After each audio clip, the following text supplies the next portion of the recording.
जय हिंद फ्रेंड्स, हम पढ़ रहे हैं भारत का संविधान, जिसमें हमारा टॉपिक चल रहा है मूल अधिकार। तो आप देख रहे हैं विश्व का सर्वश्रेष्ठ educational YouTube channel Kapil Soni के साथ। तो ये हम चर्चा करते हैं संविधान की। जैसे अभी तक हमने पढ़ा था अनुच्छेद 16 तक। अनुच्छेद 16 तक हम अपनी चर्चा कर चुके हैं।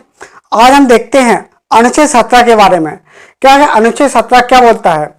अनुच्छेद 17, तो हेडिंग डाल लीजिए अनुच्छेद 17। अनुच्छेद 17, तो अनुच्छेद 17 चर्चा करता है अस्पृश्यता का उन्मूलन, मतलब छुआछूत का उन्मूलन। क्या? अस्पृश्यता का उन्मूलन। अस्पृश्यता का उन्मूलन। अनुच्छेद 17 क्या बोलता है? अस्पृश्यता का उन्मूलन। उन्मूलन मतलब क्या है? इसका मतलब यह है कि जो छुआछूत है, छुआछूत को दूर करना। ये क्या है? छुआछूत। ये छुआछूत पर प्रहार है। जो छुआछूत है, ये छुआछूत को दूर करना, छुआछूत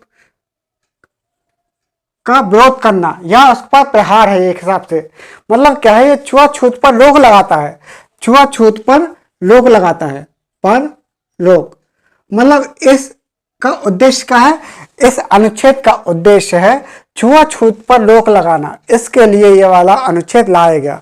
जैसे आप देखते होंगे गांव गांव में अभी ये है कि अगर मान लो कोई नीची जाति का है, तो वो ऊंची जात के लोग उस नीची जात के आदमी से छुआ हुआ पानी भी नहीं पी सकते, मतलब पानी भी नहीं पीते। इसके अलावा अगर कोई वो है नीची जात का आदमी है, अगर उसने किसी व्यक्ति को छू लिया तो वो नहाएगा। मतलब ये क्या है?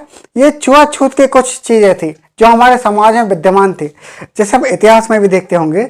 इतिहास में क्या था कि जैसे अगर मान लो कोई नीची जात का आदमी है, ठीक है, नीची जात का आदमी है, अगर वो गांव से गुजर रहा है तो उसको साथ में एक, आपने सीरियल में देखा होगा, सीरियल में उसको अपने पेट पे एक झाड़ू बांध कर चलनी पड़ती थी, जैसे वो चलते जाए और उसके साथ ही वो रास्ता भी साफ होते जाए। और जो चप्पल हैं, पाँव में जो चप्पल पहनते हैं, जो चप्पल है, चप्पल उनको हाथ में उठाकर निकलना पड़ता था गांव से। मतलब गांव से चप्पल पहन के भी लोग नहीं निकल सकते थे, नीची जात के लोग। मतलब इस प्रकार से छुआछूत हमारे यहाँ विद्यमान थी। कोई छुआछूत, उसका कोई छुआ हुआ पानी भी नहीं पीता था। मतलब जो उन पर इतने जुल्म होते थे, उनको कोई कार्य करने की मनाही थी। कोई भी कार्य करें उनको मनाही थी। उनको केवल यह था कि वो लोग जाएं और सफाई का काम करें। जो भिष्टा होता है, मतलब जैसे मान लो बहुत सारी चीज़ें हैं, गंदी चीज़ें हैं, वो सफाई के लिए उनको वो वाले काम सौंप दिए गए। उनको व्यापार करने की मनाही थी, उनको वेद पढ़ने की मनाही थी। जैसे अम्बेडकर साहब देखते होंगे, अम्बेडकर साहब तो इतने महान आदमी थे। उन अम्बेडकर साहब को क्लास से बाहर खड़े होकर वो शिक्षा ग्रहण करते थे। उनको संस्कृत के श्लोक सुनने की मनाही थी। मतलब अगर उनने गलती से श्लोक सुन लिया तो मतलब उनको बहुत जुल्म उठाते थे, चिल्लाते थे। आप जैसे कोई वेब सीरीज में देखते होंगे, जैसे मैंने एक वेब सीरीज देखी थी, उसमें एक छोटा बच्चा था। उसने क्या कर लिया, जैसे मान लो एक क्लास चल रही है, पहले प्राचीन काल में अगर एक क्लास चल रही है और उसमें कोई गुरुजी अगर मान लो अपने बच्चों को, शिष्यों को जब पढ़ा रहे हैं, तो संस्कृत में जो पढ़ा रहे हैं, अगर कोई नीची जात का व्यक्ति है, एक छोटा सा बच्चा था, मैंने देखा था, तो उसने क्या है, जय श्री हरि या जय श्री राम, उसमें भगवान का नाम बस ले लिया था। इसलिए उसके कान में वो डाल दिया था, वो गरम लोहा डाल दिया था उसके कान में।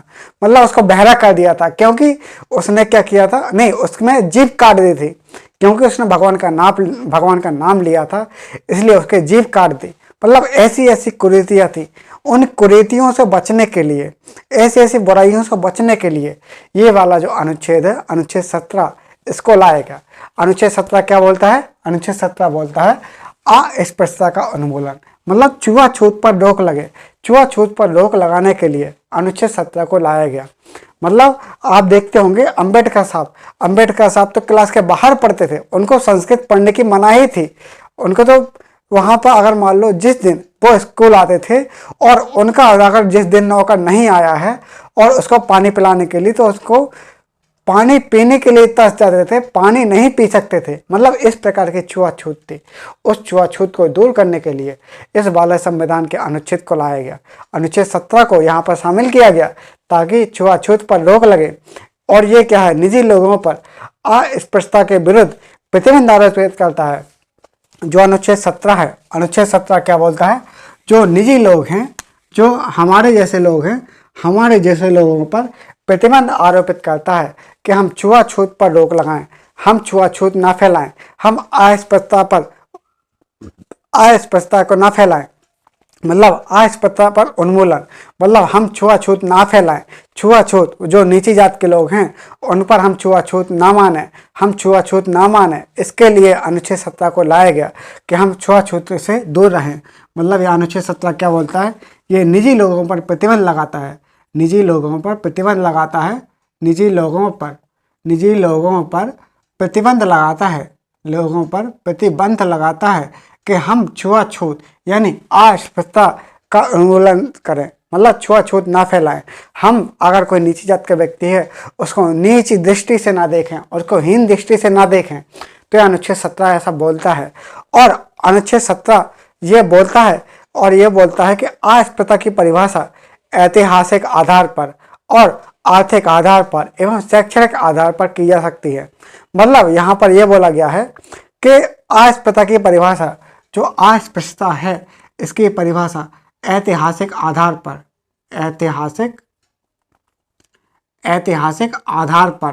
और ऐतिहासिक आधार के साथ आर्थिक आधार पर और इसके साथ ही शैक्षणिक आधार पर की जाएगी। मतलब जो अस्पृश्यता है, अस्पृश्यता की परिभाषा ऐतिहासिक आधार पर, आर्थिक आधार पर और शैक्षणिक आधार पर की जाएगी। मतलब जो इतिहास में जो घटना हो चुकी हैं, इतिहास में जो घटना हो रही थी, उन घटनाओं के आधार पर, आर्थिक आधार पर, वो कितने गरीब हैं उनके आधार पर, उनकी शैक्षणिक स्थिति, मतलब वो कितने सक्षम नहीं हैं, वो कितने अशिक्षित हैं, उनके आधार पर की जाएगी। मतलब अस्पृश्यता की परिभाषा ऐतिहासिक आधार पर, शैक्षणिक आधार पर और इसके साथ ही आर्थिक आधार पर की जाएगी। मतलब इसके आधार पर की जा सकती है। और भारत सरकार ने इसके लिए अस्पृश्यता अपराध अधिनियम 1955 बनाया। भारत सरकार ने क्या किया, इसके लिए अस्पृश्यता अपराध अधिनियम 1955 बनाया। क्या बनाया, भारत सरकार ने इसके लिए अस्पृश्यता अपराध अधिनियम 1955 बनाया। क्या बनाया था, अस्पृश्यता अपराध अधिनियम 1955। भारत सरकार ने अस्पृश्यता अपराध अधिनियम 1955 बनाया। अस्पृश्यता अपराध अधिनियम 1955 बनाया। भारत सरकार ने इसके लिए अस्पृश्यता अपराध अधिनियम 1955 बनाया। और इसके साथ ही इसमें कुछ संशोधन के साथ 1976 में इसमें कुछ संशोधन के साथ नागरिक अधिकारों की रक्षा अधिनियम 1955 बनाया। मतलब इसमें क्या है, कुछ संशोधन कर दिए गए और इसको क्या बोला गया, इसको बोला गया नागरिक अधिकारों की रक्षा 1955। इसको क्या बोला गया, पहले ये क्या था, अस्पृश्यता अपराध अधिनियम 1955 था, फिर इसको नागरिक अधिकारों की रक्षा अधिनियम 1955 बना दिया गया। मतलब जो अस्पृश्यता अपराध अधिनियम था 1955, इसको क्या बोल दिया गया, इसको बोल दिया गया नागरिक अधिकारों की रक्षा 1955। क्या बोल दिया गया, नागरिक अधिकारों की रक्षा, नागरिक अधिकारों की रक्षा अधिनियम, नागरिक अधिकारों की रक्षा अधिनियम 1955। इसको बना दिया गया। कब बना दिया, ये बना दिया गया 1976 में। 1976 में इसका नाम बोल दिया गया, कुछ संशोधन करके इसमें क्या बोल दिया गया, इसको बोल दिया गया नागरिक अधिकारों की रक्षा अधिनियम 1955। मतलब इसको जन अधिकार संरक्षण अधिनियम ये भी बोला गया।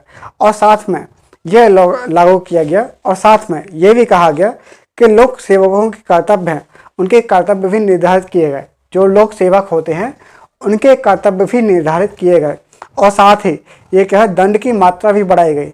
मतलब अगर मान लो कोई अस्पृश्यता का फैलाता है, मतलब इसका उल्लंघन करता है, इसके तहत जो उल्लंघन करता है इसके लिए दंड की सीमा बढ़ाई गई, दंड की यहाँ पर क्या है मात्रा बढ़ाई गई। और साथ ही इसमें क्या पूजा स्थलों को भी शामिल किया गया। जैसे आप देखते होंगे कुछ मंदिर होते हैं, कुछ मंदिर में क्या है, अगर मान लो कोई नीची जात का व्यक्ति है उसको प्रवेश करने की मनाही थी, तो यहाँ पर क्या हुआ, जो 1976 में नागरिक अधिकारों की रक्षा अधिनियम 1955 बनाया, और इसके साथ ही नागरिक अधिकारों की रक्षा अधिनियम, इसके साथ ही लोक सेवक होते हैं, लोक सेवक के यहाँ पर कर्तव्य निर्धारित किए गए। इसके साथ ही यहाँ पर क्या दंड की मात्रा भी बढ़ा दी गई, लोक सेवक के कर्तव्य और इसके साथ ही दंड की मात्रा भी यहाँ पर बढ़ा दी गई, दंड की मात्रा, यहाँ पर दंड की मात्रा भी यहाँ पर बढ़ा दी गई। और इसके साथ ही दंड की मात्रा बढ़ाने के साथ ही यहाँ पर पूजा स्थलों को भी इसमें शामिल कर दिया गया। यहाँ पर क्या किया, जो पूजा स्थल होते हैं यानी मंदिर मस्जिद वगैरह होते हैं पूजा स्थलों को भी यहाँ पर शामिल कर दिया गया कि यहाँ पर भी छुआछूत यहाँ पर भी नहीं रहेगी। यहाँ पर सभी नागरिकों को, सभी लोगों को यहाँ पर प्रवेश करने की अनुमति होगी। कोई अगर नीची जात का व्यक्ति है तो उसको नहीं रोक सकते, मंदिर में उसका भी अधिकार है, वहाँ पर भी वो आए, मतलब यहाँ पर कुछ इस प्रकार के प्रावधान इसमें करे गए। इसके लिए सरकार ने अनुसूचित जाति जनजाति अधिनियम, शोषण के विरुद्ध अधिनियम 1989 बनाया गया। क्या बनाया, अनुसूचित जाति और जनजाति क्या बनाया गया सुप्रीम कोर्ट, यहाँ पर क्या सरकार ने बनाया, अनुसूचित जाति जनजाति अधिनियम, अनुसूचित जाति और जनजाति अधिनियम, अनुसूचित जाति और जनजाति, अनुसूचित जाति जनजाति अधिनियम, अनुसूचित जाति जनजाति अधिनियम, शोषण के विरुद्ध अधिनियम, शोषण विरुद्ध अधिनियम बनाया है। क्या बनाया, शोषण विरुद्ध अधिनियम बनाया, विरुद्ध अधिनियम बनाया, मतलब क्या बनाया, संसद ने बनाया अनुसूचित जाति जनजाति अधिनियम, शोषण के विरुद्ध अधिनियम बनाया। कब बनाया गया, 1989 क्या है सरकार ने लागू किया गया। अनुसूचित जाति जनजाति अधिनियम, शोषण विरुद्ध अधिनियम 1989 यहाँ पर क्या है लागू कर दिया गया। और इस अधिनियम के तहत क्या है, इन लोगों के लिए, अनुसूचित जाति और जनजाति के लोग हैं, इनके जो शोषण हो रहा था उनके लिए रोकथाम के लिए प्रयास किए गए।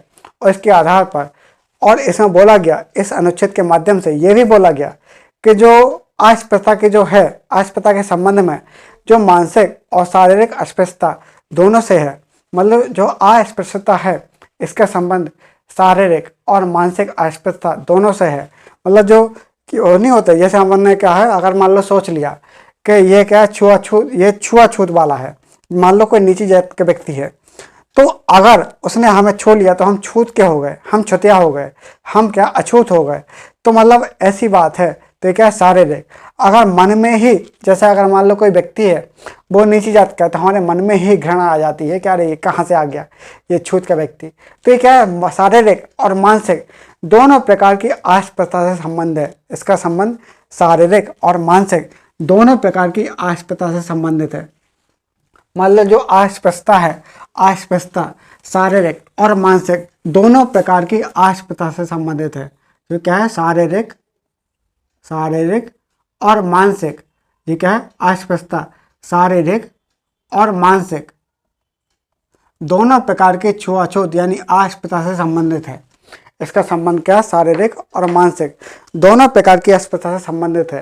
जो है हम अधिकार देखते हैं, छुआछूत का उन्मूलन, ये क्या है, इस प्रकार से अधिकार तो है लेकिन ये क्या है, प्रतिबंध आरोपित करता है। ये क्या है, प्रतिबंध आरोपित करता है, इसमें कोई अपवाद नहीं है।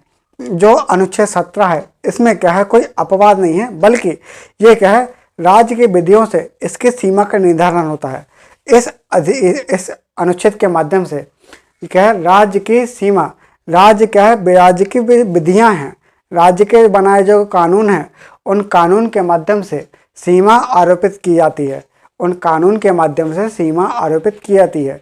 फिर एक केस हुआ था 2018 में, 2018 में एक केस हुआ था सुभाष काशीनाथ बनाम भारत संघ का केस हुआ था। कब हुआ था? 2018 में। 2018 में एक केस हुआ था, 2018 में। सुभाष काशीनाथ, डॉक्टर सुभाष काशीनाथ, सुभाष काशीनाथ महाजन बनाम भारत संघ का केस हुआ था। सुभाष काशीनाथ महाजन बनाम भारत संघ का केस हुआ था। इस केस के माध्यम से सुभाष काशीनाथ महाजन बनाम भारत संघ के केस में, इसमें सुप्रीम कोर्ट ने यह निर्णय दिया था कि 1989 के अधिनियम का, जो 1989 का अधिनियम है, 1989 का जो अधिनियम है, इस 1989 के अधिनियम के तहत, 1989 के अधिनियम के तहत सुप्रीम कोर्ट ने यह बोला गया था कि 1989 के अधिनियम का दुरुपयोग करने वाले लोगों को ध्यान रखते हुए, 1989 के अधिनियम के तहत दुरुपयोग करने वाले लोगों को ध्यान रखते हुए प्राथमिक जांच के बाद ही आरोपी को गिरफ्तार किया जाना चाहिए। मतलब आप देखते होंगे जैसे बहुत से लोग हैं इसका दुरुपयोग करते हैं। जैसे मान लो किसी नीची जात की ऊंची जात से अगर किसी भी बात पे अगर दुश्मनी हो गई है तो वो पुलिस के पास जाएगा, बोलेगा कि इसने हमारे इस अनुच्छेद 17 का उल्लंघन किया है और हमारे ऊपर छुआछूत करी है। मतलब ये इस प्रकार से क्या है, दुरुपयोग हो रहा था। इसके लिए सुप्रीम कोर्ट ने कहा कि अनुच्छेद 17 का उपयोग, जब इसका दुरुपयोग हो रहा है तो पुलिस को प्राथमिक जांच के बाद ही आरोपी को गिरफ्तार करना चाहिए। इसके लिए क्या बहुत सारे आंदोलन हो गए, बहुत सारे यहाँ पर आंदोलन हो रहे और जगह जगह आंदोलन खड़े हो गए सरकार के ऊपर। मतलब बहुत सारी चीज़ें, लोग ऐसे आंदोलन खड़ा करने लगे, भीड़ लगने लगी, समारोह होने लगे और बहुत हड़तालें होने लगी, ये सब होने लगे। इसके लिए क्या किया, संसद ने इस अधिनियम में संशोधन करके एक निर्णय को रोक दिया गया। संसद ने क्या है, अधिनियम में संशोधन करके सुप्रीम कोर्ट के निर्णय को रोक दिया गया। बाद में सुप्रीम कोर्ट ने अक्टूबर 2019 में इसको खुद ही अपना निर्णय वापस ले लिया। कब? अक्टूबर 2019 में अपना निर्णय जो था वो खुद से वापस ले लिया गया। मतलब सुप्रीम कोर्ट ने जो कहा था कि प्राथमिक जांच होनी चाहिए आरोपी की, तो अक्टूबर 2019 में इसको वापस से ले लिया गया। अक्टूबर 2019 में इसको वापस ले लिया गया। जो कहा था कि ये कहा था कब, तो 2018 में डॉक्टर सुभाष काशीनाथ बनाम महाजन बनाम भारत संघ के केस में ये कहा था कि प्राथमिक जांच होनी चाहिए जो आरोपी है। फिर बाद में संसद ने क्या है, एक अधिनियम संशोधन कर दिया गया और इसके बाद ही पुनः सुप्रीम कोर्ट ने अक्टूबर 2019 में इसको वापस ले लिया गया, क्योंकि लोगों के आंदोलन खड़े हो रहे थे। और नवंबर 2020 में, कब? नवंबर 2020 में सुप्रीम कोर्ट ने फिर से कुछ बोला। नवंबर 2020 में क्या बोला गया? नवंबर 2020 में जो सुप्रीम कोर्ट है, नवंबर 2020 में सुप्रीम कोर्ट ने बोला, नवंबर 2020 में सुप्रीम कोर्ट ने स्पष्ट किया कि अगर जानबूझकर जाति या जनजाति को लक्षित करके अनुसूचित जाति और जनजाति के लोगों का अपमान किया गया, अगर मान लो जानबूझकर ST SC के लोगों को अगर लक्षित करके उनका अपमान करने के उद्देश्य से अगर मान लो हमने कुछ किया, तो क्या होगा, तो ये अधिनियम लागू नहीं होगा। अगर मान लो हमने जानबूझकर अनुसूचित जाति और जनजाति के लोगों का अपमान किया, तो ये अधिनियम लागू होगा। सॉरी, अभी हमने कहा था नहीं होगा। मतलब ये लागू तब होगा जब अगर हमने जानबूझकर ST SC के लोगों का अपमान किया, तो ये अधिनियम लागू होगा। तभी 1989 का अधिनियम लागू होगा।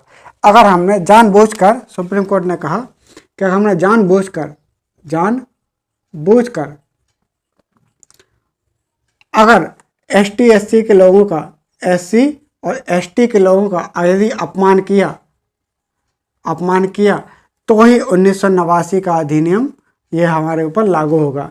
सुप्रीम कोर्ट ने यह बोल दिया गया, अगर हमने जानबूझकर और यहाँ पर उनकी जो भावना है, छुआछूत की जो भावना है, उनका अपमान करने की जो भावना है, अगर वो उस तरीके से अगर हमने छुआछूत फैलाई, उनका अपमान करने के उद्देश्य से अगर कुछ किया, तो 1989 के तहत ये क्या अपराध है।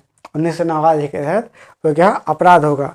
और एक बात ध्यान रखनी है, बहुत इंपॉर्टेंट है, जैसे अनुच्छेद 17 में अस्पृश्यता के बारे में लिखा है, लेकिन इसकी परिभाषा नहीं है। मतलब अनुच्छेद 17 में अस्पृश्यता के बारे में चर्चा तो की गई है, लेकिन अस्पृश्यता के बारे में लिखा है, लेकिन इसकी परिभाषा नहीं है। इसकी परिभाषा नहीं है, बल्कि इसकी अस्पृश्यता की परिभाषा कौन देगा? राज्य देगा। संविधान में चर्चा की गई है कि अस्पृश्यता की परिभाषा नहीं है, और ये इसकी परिभाषा कौन देगा? राज्य देगा। समय पर राज्य क्या है, इसकी परिभाषा देगा, और इसके उल्लंघन पर राज्य क्या है, राज्य के अनुसार दंडनीय होगा। इसके उल्लंघन पर राज्य के अनुसार दंडनीय होगा। तो हमने देखा अनुच्छेद 17। अब देख रहे हैं हम अनुच्छेद 17 हम देख चुके हैं। अब देख रहे हैं हम अनुच्छेद 18। अनुच्छेद 18 क्या बोलता है? अनुच्छेद 18 क्या बोलता है? आइए हम देखते हैं। जैसे अनुच्छेद 18 बोलता है उपाधियों का अंत। हमने देखा अनुच्छेद 17। अब देखते हैं हम अनुच्छेद 18।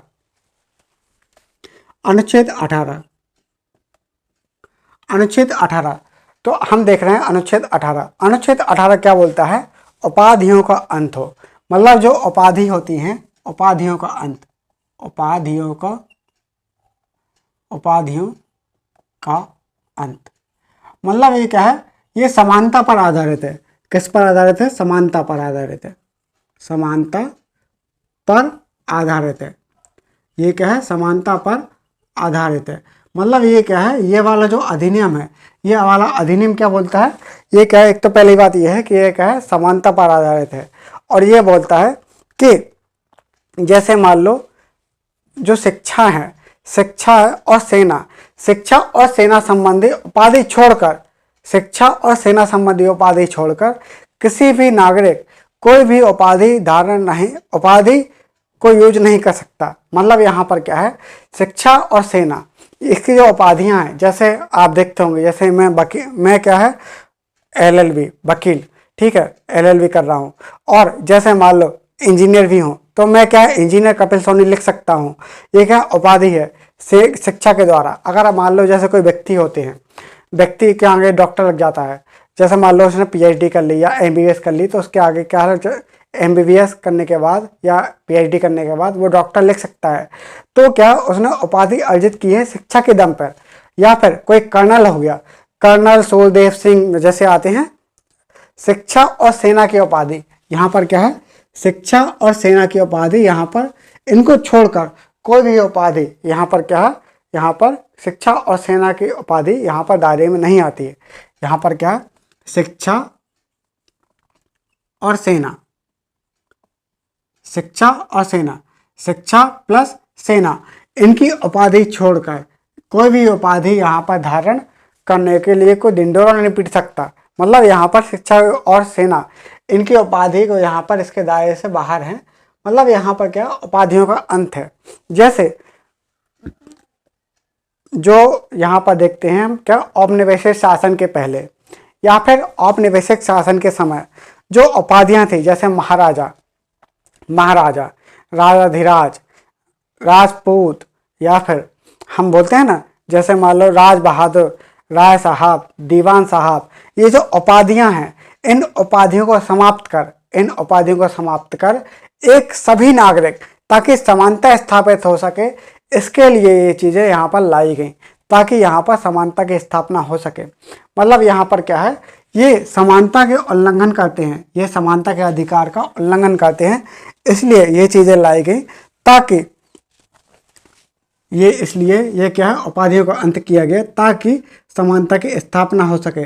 जो उपाधि होती हैं, जैसे महाराजा जैसे उपाधि नहीं होती है, जैसे कहते हैं महाराज, ठीक है, महाराजा, धीराज, जैसे राजपूत, राज बहादुर, राय बहादुर, ये जो उपाधियां होती हैं, ये उपाधियों को समाप्त कर एक समानता की बात करने के लिए यहाँ पर चर्चा की गई। और इसके साथ ही यहाँ पर जैसे 1954 में एक प्रारंभ किया था राष्ट्रीय पुरस्कार, 1954 में एक प्रारंभ किया था राष्ट्रीय पुरस्कार 1954 में राष्ट्रीय पुरस्कार चालू किए थे। राष्ट्रीय पुरस्कार ये चालू किए थे कब? 1954 में राष्ट्रीय पुरस्कार चालू किए थे। और इसके बाद 1977 में 1977 में इनको रोक दिया गया। 1954 में राष्ट्रीय पुरस्कार ये क्या है चालू किए थे और 1977 में इनको रोक दिया गया और यह बताया गया कि इसके उल्लंघन पर जो समानता का अधिकार है इसके उल्लंघन पर इसको रोक दिया गया। लेकिन 1980 में इंदिरा गांधी सरकार के द्वारा इन्हें पुनः चालू कर दिया गया। लेकिन 1980 में इंदिरा गांधी सरकार के द्वारा इन्हें पुनः चालू कर दिया गया। इंदिरा गांधी सरकार के द्वारा इन्हें पुनः चालू कर दिया गया। और एक केस हुआ था 1996 में, बालाजी राघवन बनाम भारत संघ का केस हुआ था। कब हुआ था? 1996 में एक केस हुआ था, बालाजी राघवन बनाम भारत संघ का केस। कब हुआ था? 1996 में बालाजी राघवन बनाम भारत संघ का केस। 1996 में जो बालाजी राघवन बनाम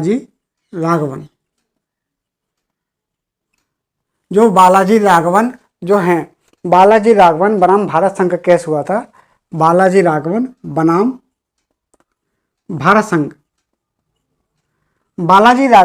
भारत संघ का केस हुआ था। कब हुआ था? 1996 में। उसमें यह बोला गया था, सुप्रीम कोर्ट ने यह निर्णय दिया कि अनुच्छेद 18 है, अनुच्छेद 18 का उल्लंघन, ये क्या है जो पुरस्कार है ये अनुच्छेद 18 का उल्लंघन नहीं करते। जो पुरस्कार है, ये वाले जो पुरस्कार हैं राष्ट्रीय पुरस्कार, ये क्या है अनुच्छेद 18 का उल्लंघन नहीं करते। और ये भी बोला गया इनके पुरस्कार हैं, पुरस्कारों के इस्तेमाल में जो औपचारिक नाम है, जैसे मान लिया गया, जैसे मान लो पद्म विभूषण है, पद्म भूषण है, तो ये अधिकार है। तो हम क्या है ये नाम के आगे नहीं लिख सकते। जैसे मेरा नाम है कपिल सोनी, ठीक है, मान के लिख लो, जैसे मान लो मेरा नाम है कपिल सोनी, ठीक है, तो मैं ऐसा नहीं बोल सकता कि मेरे नाम के आगे कोई पुरस्कार की उपाधि लगा दो। जैसे मान लो मुझे पद्म विभूषण मिल गया, पद्म भूषण मिल गया, तो मैं क्या है इसके कपिल सोनी नाम के पहले पद्म भूषण या पद्म विभूषण इसको उपसर्ग या प्रत्यय की तरह इसको यूज नहीं कर सकता। मैं इसको यूज नहीं कर सकता कि मुझे ये पुरस्कार मिला है। मैं केवल शिक्षा और सेना की उपाधि ही धारण कर सकता हूँ। मैं केवल शिक्षा की उपाधि धारण कर सकता हूँ। मैं केवल सेना वाली उपाधि धारण कर सकता हूँ। मैं कर्नल हो सकता हूँ। मैं शिक्षा के लिए डॉक्टर भी हो सकता हूँ अगर मैंने PhD कर ली। अगर मैंने MBBS की होती तो मैं डॉक्टर हो जाता। मैं इंजीनियर कर चुका हूँ तो मैं अपने आप को इंजीनियर बोल सकता हूँ। लेकिन इसके अलावा अगर मान लो मुझे पद्म विभूषण मिल गया तो अपने नाम के आगे मैं पद्म विभूषण कपिल सोनी नहीं बोल सकता, पद्म भूषण कपिल सोनी नहीं बोल सकता, या फिर कपिल सोनी पद्म भूषण नहीं बोल सकता। मतलब यहाँ पर जो पुरस्कार हैं, पुरस्कार की उपाधि औपचारिक रूप से धारण नहीं कर सकता। मतलब यहाँ पर यह बोला गया था अगर मान लो हमने ऐसी उपाधि धारण की, मतलब पद्म भूषण कपिल सोनी या पद्म विभूषण कपिल सोनी या फिर कपिल सोनी पद्म भूषण, अगर हमने कुछ ऐसी उपाधि धारण की तो इसके बाद क्या होगा, सरकार हमसे उपाधि छीन लेगी। सरकार के द्वारा इन उपाधियों को छीन लिया जाएगा। हमको ये उपाधियां त्यागनी पड़ेगी अगर हमने इनका दुरुपयोग किया। तो यहाँ पर इस प्रकार के प्रावधान हैं। तो यहाँ पर थोड़ा नोट कर लीजिए अनुच्छेद 17। अनुच्छेद 17 के बारे में नोट कर लीजिए। अनुच्छेद 17 में लिखिए, हमने देखा अनुच्छेद 18, तो अनुच्छेद 18 के बारे में हम देख चुके हैं। अब लिखिए अनुच्छेद 17। अनुच्छेद 17 जो हमने आज क्लास कर ली है इसके बारे में थोड़ा नोट कर लीजिए। अनुच्छेद 17, अनुच्छेद 17 में लिखिए अस्पृश्यता का उन्मूलन। अनुच्छेद 17 में लिखिए अस्पृश्यता का उन्मूलन। अनुच्छेद 17 में लिखिए अस्पृश्यता का उन्मूलन। यह निजी लोगों पर, यह क्या है, निजी लोगों पर अस्पृश्यता के विरुद्ध, यह निजी लोगों पर अस्पृश्यता के विरुद्ध प्रतिबंध आरोपित करता है। यह क्या है, यह निजी लोगों पर अस्पृश्यता के विरुद्ध प्रतिबंध आरोपित करता है और राज्य को संवैधानिक दायित्व सौंपता है और राज्य को संवैधानिक दायित्व सौंपता है कि उल्लंघन करने वालों के विरुद्ध निर्णय ले। अनुच्छेद 17 क्या बोलता है? यह निजी लोगों पर अस्पृश्यता के विरुद्ध प्रतिबंध आरोपित करता है। यह निजी लोगों पर अस्पृश्यता के विरुद्ध प्रतिबंध आरोपित करता है और राज्य को संवैधानिक दायित्व सौंपता है कि उल्लंघन करने वालों के विरुद्ध निर्णय ले।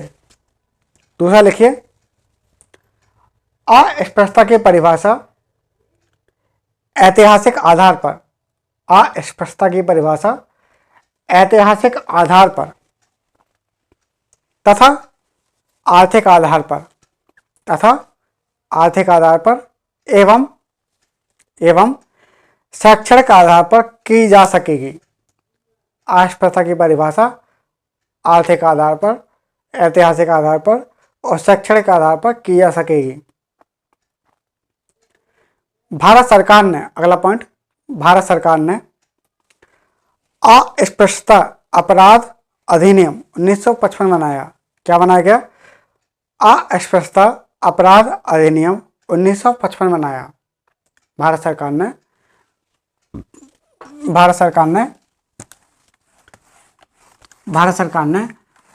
अस्पृश्यता अपराध अधिनियम 1955 बनाया। क्या बनाया? भारत सरकार ने अस्पृश्यता अपराध अधिनियम 1955 बनाया और 1976 में कुछ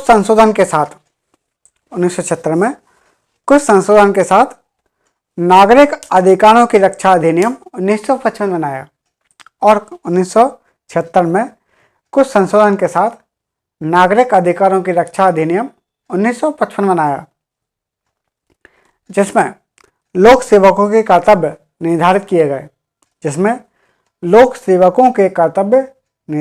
गए, दंड की मात्रा बढ़ाई गई। लोक सेवकों के कर्तव्य निर्धारित किए गए, दंड की मात्रा बढ़ाई गई और पूजा स्थलों को भी शामिल किया गया। फिर लिखिए अगला, अनुसूचित जाति जनजाति अधिनियम, शोषण के विरुद्ध अधिनियम 1989 लागू किया गया। अनुसूचित जाति जनजाति अधिनियम, क्वेश्चन के लिए शोषण के विरुद्ध अधिनियम 1989 लागू किया गया। इसी में लिखिए अगला, इस अनुच्छेद के तहत अस्पृश्यता का संबंध शारीरिक और मानसिक दोनों अस्पृश्यता से है। इस अस्पृश्यता का संबंध शारीरिक और मानसिक दोनों प्रकार की अस्पृश्यता से संबंधित है। अगला लिखिए, यद्यपि इस अनुच्छेद में कोई अपवाद नहीं है, परंतु राज्य की विधियों से इसकी सीमा का निर्धारण होता है। यद्यपि इस अनुच्छेद में कोई अपवाद नहीं है, परंतु राज्य की विधियों से इसकी सीमा का निर्धारण होता है।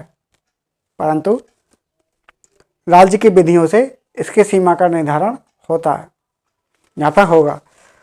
2018 में, अगला पॉइंट लिखिए, 2018 में डॉक्टर सुभाष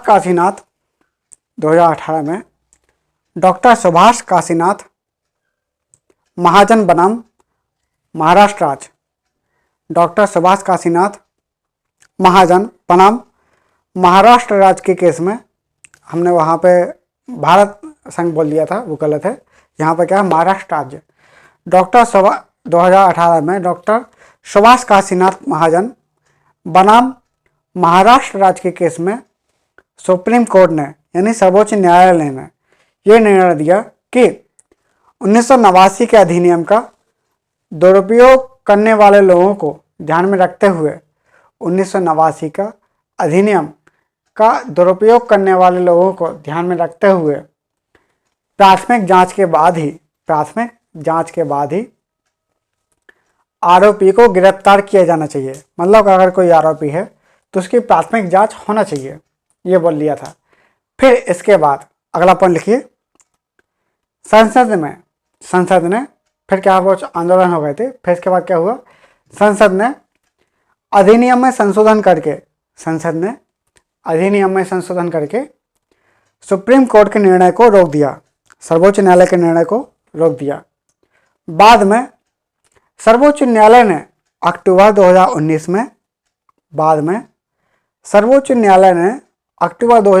में अपना वो जो निर्णय था, डिसीजन था, उसको वापस ले लिया गया।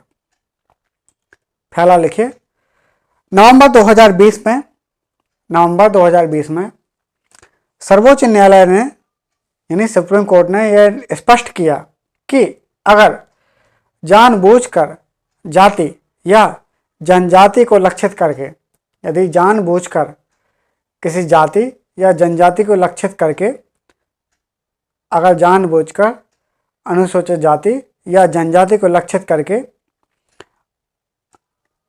ST/SC यानी अनुसूचित जाति और जनजाति के लोगों का अपमान किया जाता है, तो या फिर सार्वजनिक तौर पर अमानवीय व्यवहार किया जाता है, तो 1989 का अधिनियम लागू होगा।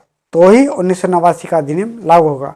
मतलब यह बोला गया कि अगर मान लो हमने उनको लक्षित करके, ST/SC लोगों को लक्षित करके उनके साथ अमानवीय व्यवहार किया, उनका अपमान करने की दृष्टि से उनके साथ अमानवीय व्यवहार किया या फिर सार्वजनिक क्षेत्र में उनका अपमान किया, तो ही ये वाला अधिनियम लागू होगा। और उसमें लिखिए नोट, अनुच्छेद 2017 में अस्पष्टता तो लिखा है, लेकिन इसकी कोई परिभाषा नहीं है। अनुच्छेद 17 में अस्पष्टता तो लिखा है, लेकिन इसकी परिभाषा नहीं है, बल्कि अस्पष्टता की परिभाषा राज्य देगा। जो अस्पष्टता है उसकी परिभाषा कौन देगा? राज्य देगा। अब लिखिए अनुच्छेद 18।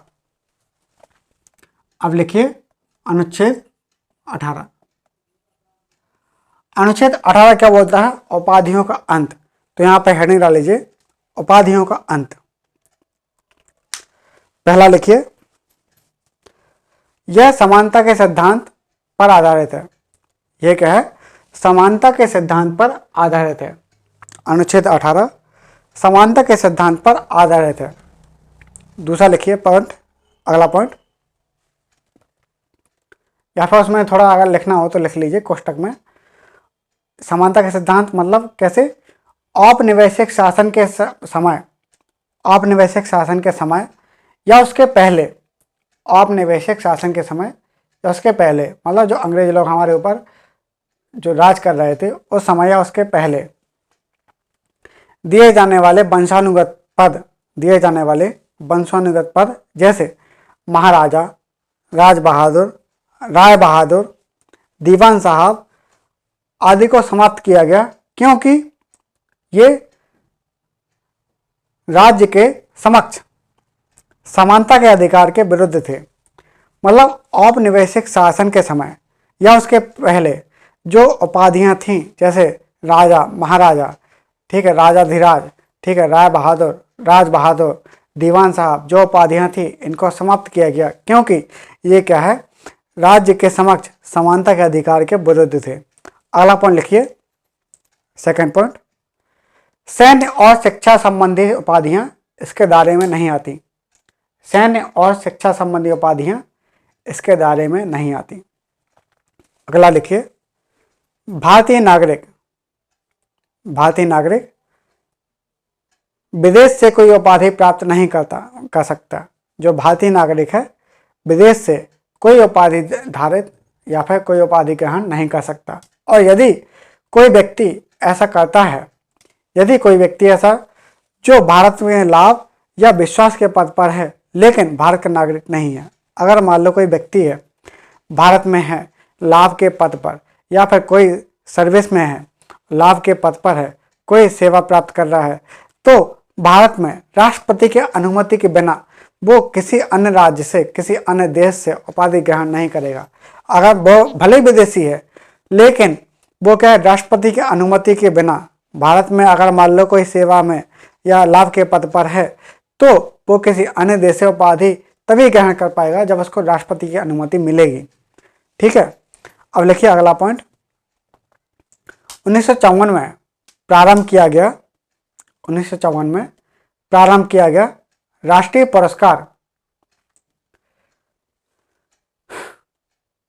1954 में प्रारंभ किया गया राष्ट्रीय पुरस्कार 1977 में रोक दिया गया। 1954 में प्रारंभ किया गया राष्ट्रीय पुरस्कार 1977 में रोक दिया गया इस अनुच्छेद के उल्लंघन के आधार पर, इस अनुच्छेद के उल्लंघन के आधार पर। परंतु 1980 में इंदिरा गांधी सरकार द्वारा पुनः जारी कर दिया गया। परंतु इंदिरा गांधी सरकार के द्वारा 1980 में पुनः जारी कर दिया गया। अब अगला पॉइंट लिखिए लास्ट। 1996 में बालाजी राघवन बनाम भारत संघ के केस में, 1996 में बालाजी राघवन, कौन, 1996 में जो बालाजी राघवन थे, बालाजी राघवन 1996 में बालाजी राघवन बनाम भारत संघ के केस में सर्वोच्च न्यायालय ने यानी सुप्रीम कोर्ट ने यह निर्णय दिया कि अनुच्छेद 18 का उल्लंघन, अनुच्छेद के जो पुरस्कार हैं, पुरस्कार अनुच्छेद 18 का उल्लंघन नहीं है, लेकिन इन पुरस्कारों का इस्तेमाल औपचारिक तौर पर नाम के पूर्व या पश्चात नहीं किया जाएगा। जो ये पुरस्कार हैं, पुरस्कारों का इस्तेमाल औपचारिक तौर पर नाम के पूर्व या नाम के बाद नहीं किया जाएगा, अन्यथा इसे वापस ले लिया जाएगा, जैसे हमने बताया था ना कि कपिल सोनी, पद्म विभूषण ऐसा नहीं हो सकते। अगर मान लो मैंने PhD कर ली तो मुझे बोलेंगे डॉक्टर, तो शिक्षा का सेना की उपाधि हम ले सकते हैं। लेकिन जो हमें पुरस्कार मिले हैं, पद्म भूषण, मतलब ये वाली उपाधियां हैं, ये क्या है, पुरस्कार है, उपाधि नहीं है। ये क्या, अनुच्छेद 18 का उल्लंघन नहीं करते, लेकिन इनका हम उपयोग किसी नाम के पहले या उनके बाद में यूज नहीं कर सकते हैं। तो ये हमने देखा अनुच्छेद 18, और इसके साथ ही हमारा जो समानता का अधिकार है, समता का अधिकार है, वो हमारा समाप्त होता है। अगली क्लास से हम चर्चा करेंगे स्वतंत्रता के अधिकार के बारे में, जो अनुच्छेद 19 से अनुच्छेद 22 तक है। अनुच्छेद 19 से लेकर अनुच्छेद 22 तक है, हम वो वाली चर्चा करेंगे। तो आज के लिए यहाँ पर हमारी चर्चा समाप्त होती है। तो प्लीज़ आप मेरे YouTube चैनल को सब्सक्राइब एंड शेयर कीजिए और बेल आइकन को प्रेस कीजिए, ताकि आने वाले वीडियो की आपको नोटिफिकेशन मिल जाए। और ये बहुत ही इंपॉर्टेंट क्लास है, इसके आप प्रॉपर नोट्स बनाते रहिए और प्रॉपर रिवीजन करते रहिए और जुड़ जाइए अच्छे से तैयारी में। क्यों फालतू में डर रहे हो, बल्कि ये क्या, बहुत सुकून है। अभी आपको थोड़ी तकलीफ हो रही है, लेकिन कुछ दिनों के बाद आपको सुकून मिलेगा। आप जैसे जैसे आप पढ़ते जाएंगे, आप धीरे धीरे पढ़ते जाएंगे। जैसे हम थोड़ा कंजर्व करते रहते हैं, थोड़ा पढ़ते रहते हैं, तभी तो हमारा इकट्ठा हो पाएगा। तो हम इसको बहुत अच्छे से पढ़ेंगे। और साथ में आप कोई एग्जाम की टेस्ट सीरीज या फिर आप UPSC के पुराने क्वेश्चन है उनको सॉल्व करिए, तो आपको कॉन्फिडेंस आएगा। और इसको हम धीरे धीरे थोड़ा पढ़ते रहेंगे। आज के लिए इतना ही, धन्यवाद।